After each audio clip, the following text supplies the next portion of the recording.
Why Sarasota is adding traffic lights to roundabouts. Something big just happened in Sarasota County, and most people are looking at it as just a traffic update. It's not, though. One of the busiest roundabouts in Sarasota is officially getting a traffic signal added to it. And honestly, this is one of the clearest signs yet of just how fast Sarasota is changing. Because roundabouts were supposed to be the solution. The whole idea was keep traffic flowing, reduce backups, lower accident severity, move people through intersections faster without constantly stopping, right? We know about that one. And for a while, it worked. But Sarasota today is not the Sarasota from even 5 years ago. The amount of people here right now is completely reshaping how the city operates. More homes, more apartments, more gated communities, more seasonal traffic, for sure. We jump about 20%.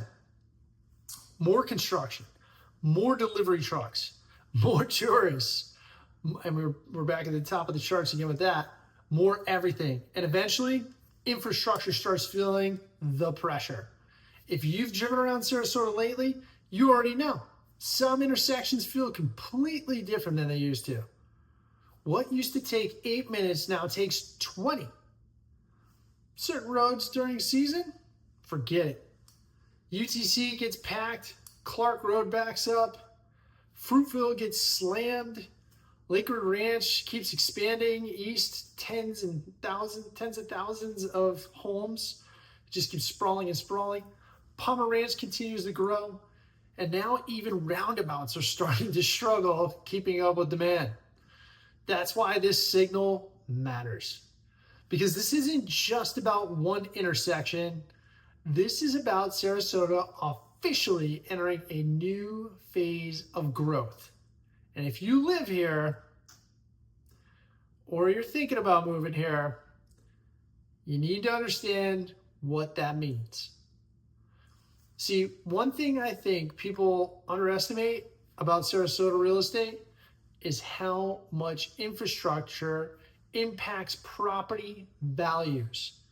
People focus on the house, granite countertops, pool, water view, new roof, but long term, convenience becomes everything. How close are you to shopping? How long does it take to get to the beach? How stressful is the commute?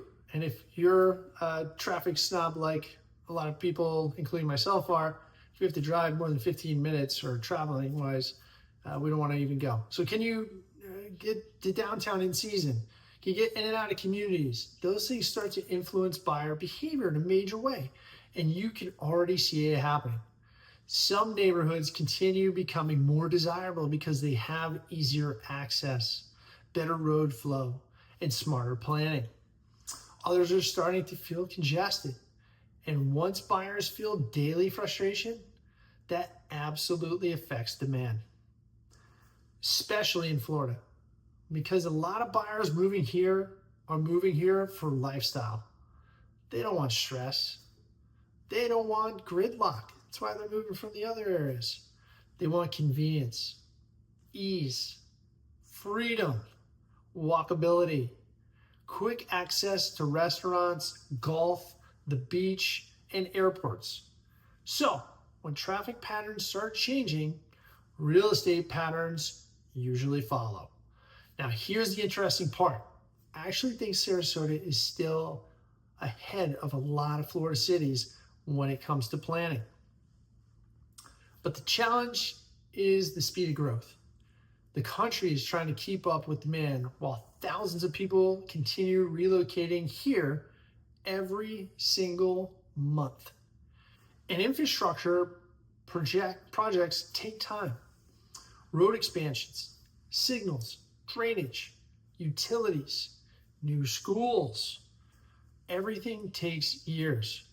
But population growth, that happens immediately.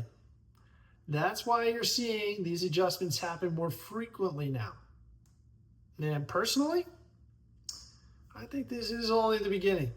Over the next 5 years, I see infrastructure becoming one of the biggest conversations in Sarasota real estate. Not just pricing, not just inventory, infrastructure.